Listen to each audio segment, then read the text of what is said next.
Good morning, everyone. It's Adrian here, and thank you so much for attending my video today, which is based on Paper 1, Question 4 in the GCSE English Language AQA Board GCSE. Many of the parents and students that I meet and deal with each day have mentioned that one of the hardest questions that the students have to navigate through is question 4 on paper 1. Now, the most important thing in any exam is to be able to prepare for the exam to the best of your ability. And the way you do that is by, especially with the GCSE English Language Papers that have been created by AQA in the UK, is to learn the format of the questions and what those questions are going to include. I've said it many times that there are only a total of 10 questions in both paper 1 and paper 2 that you really need to learn. So the first step is to learn how those questions are going to be presented to you in each exam.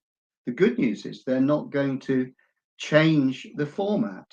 So that's what you can prepare for, knowing that you have to do certain things to do a good answer. So that's step 1. But the second part is how to structure your own response to the question, and this is the lesson that I want to try and show today. It's giving students the chance to build a structure in their answer, and if they learn the structure, then they will approach the text that they have to read in order to do the question in a more methodical way. And that's always the biggest challenge, to be able to read really well the text that you have to understand, and then you have to be able to manage the questions and start creating evidence and references to support your answers. So what I'm going to do is share my screen and bring up the actual question itself, and we'll talk through it, and then I will then talk about the structure to answer the question.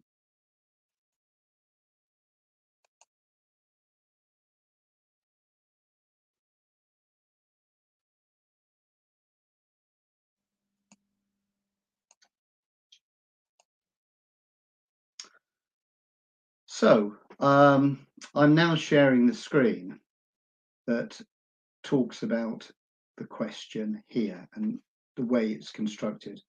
So if you notice, it says, focus this part of your answer on the second part of the source. So it's very important we know where we're going from, and it's from line 34 to the end. Now, for those students that already have adapted my strategy for doing the paper 1 exam, English language exam, question 4 would follow the question 5, because my strategy for the exam is to do the paper back to front. Question 5 does not have to be related at all to the source that you read, and therefore you can write a creative writing assessment based either on a picture, where it says about what you want to describe a story suggested by this picture, or describe a marketplace as suggested by this picture, etc., etc. And then there's an either or question, and then you can just write a story about with a title abandoned. So question 5 is 40 marks, but question 4 is 20 marks. So together they make a total of 60 marks out of the 80 marks that are on offer for this exam. Now, in my strategy, my exam strategy, I suggest that the students come into the exam and they scan the papers for 2 minutes, and then they spend 40 minutes on question 5, and then they spend 10 minutes reading, after they've done question 5, reading the source, the whole source that they're going to answer the questions on, which are part of section A, which are the questions that where the examiners are assessing the students' quality of understanding in reading. So let's look at this question anyway. So this question 4 comes, and imagine we've already read the source in its entirety. Now we're looking at a section of the source, and it always has the same format, and it's always the second part, and it always has this student, which this student seems to be in every exam and seems to know a lot of things. So it's quite funny. And sometimes in the question, they will put a context to whereabouts this takes place. So here it says, this part of the story where Alice is sent back along the road to find what has fallen from the roof and returns with the chrysanthemums. Now that part is often in the question 4, but in the early papers of the new specification, sometimes that context wasn't given. But it just gives that added weight to where you are in the text, and the text has progressed to the middle and is then going to the end. And then we get 2 statements. So we'll read it again. This part of the story is where Alice is sent back along the road to find what has fallen from the roof and returns with the chrysanthemums, shows how hard and cruel Hartop is. So that's a statement, first part of a statement, and then says, so that all our sympathy is with Alice. So in other words, there's another statement that we are trying to find out about. And the question is related to these 2 statements. And it then says, to what extent do you agree? And this is really important. In other words, it's almost informing you that you are mostly going to agree with this.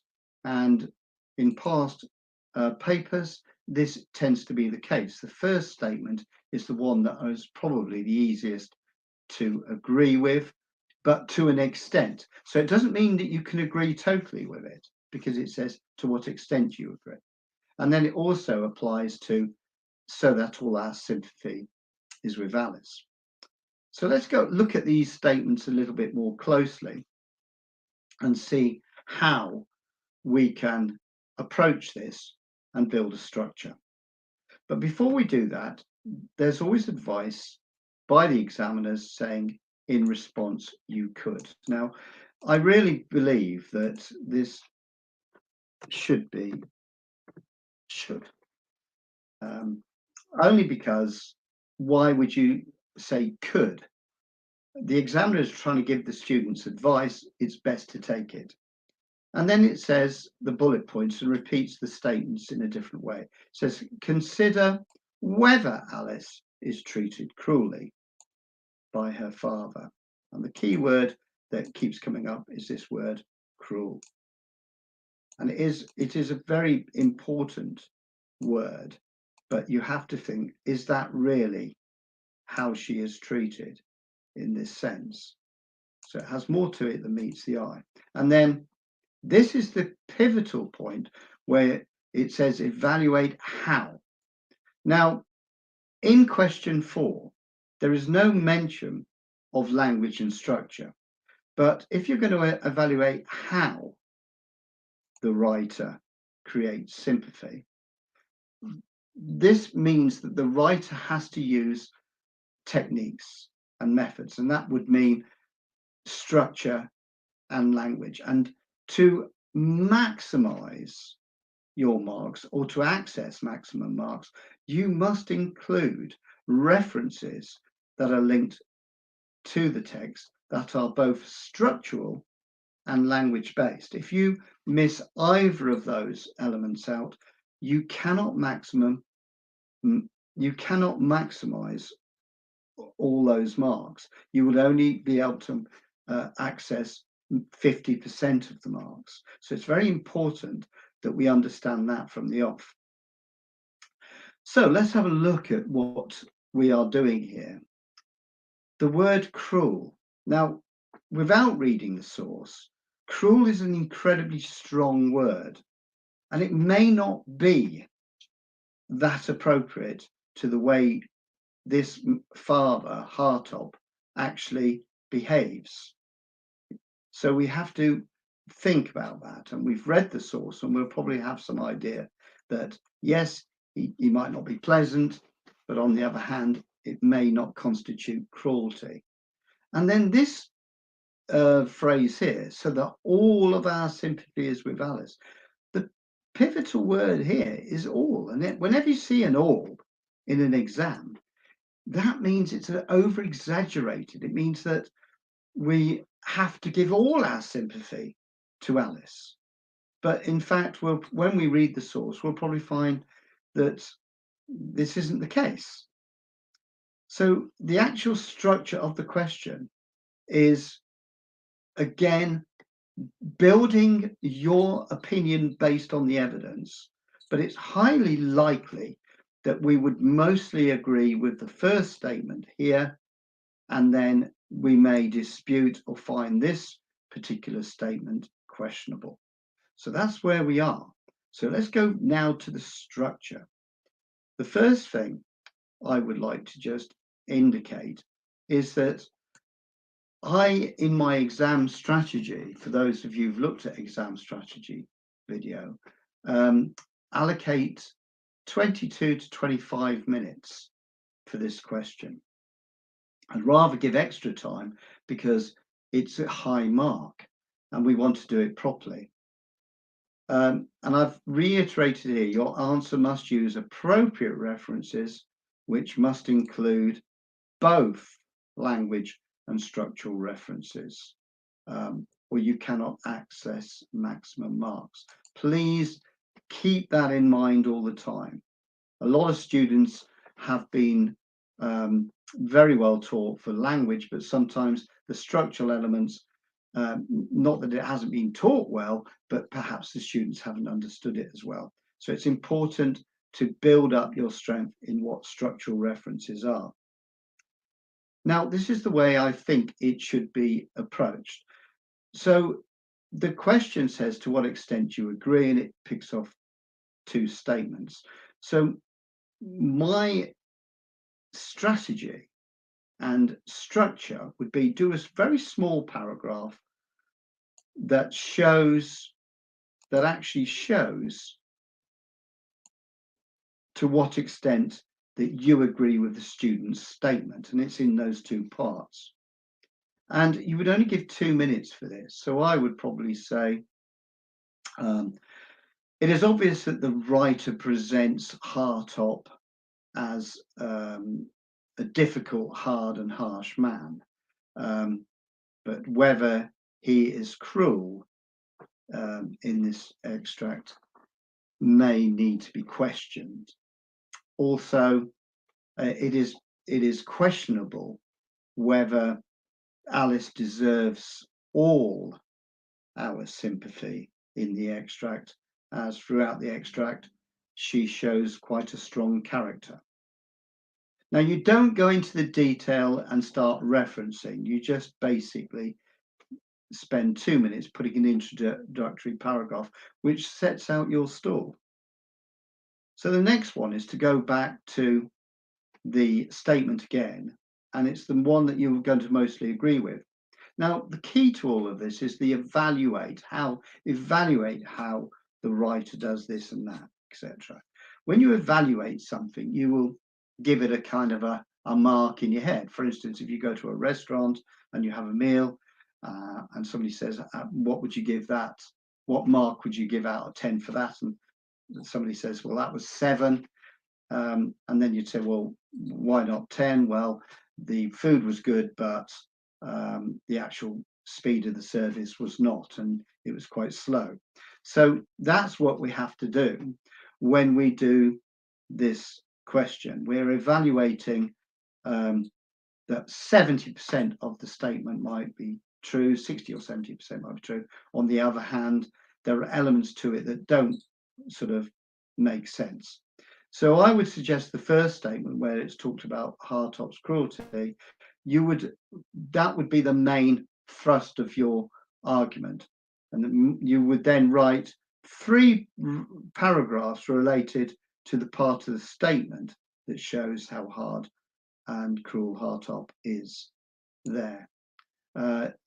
I always advise that when you're looking at an extract, you've got a line beginning and to the end, that you write your answer chronologically from 34 to the end, and pick 3 reference examples that both are language and structural features of the text, as these will give an insight as readers of what our opinions are of the situation from the evidence in the text. And each paragraph should take 5 minutes each, so total time 50 minutes. So, for instance, let's pick a situation where in the extract, the writer uses a great deal of dialogue to describe Hartop's behaviours to everybody, to his wife and Alice, and he might come across very loud. So that, by saying dialogue as a reference, I've already accessed a structural feature that shows the impact of our understanding of Hartop.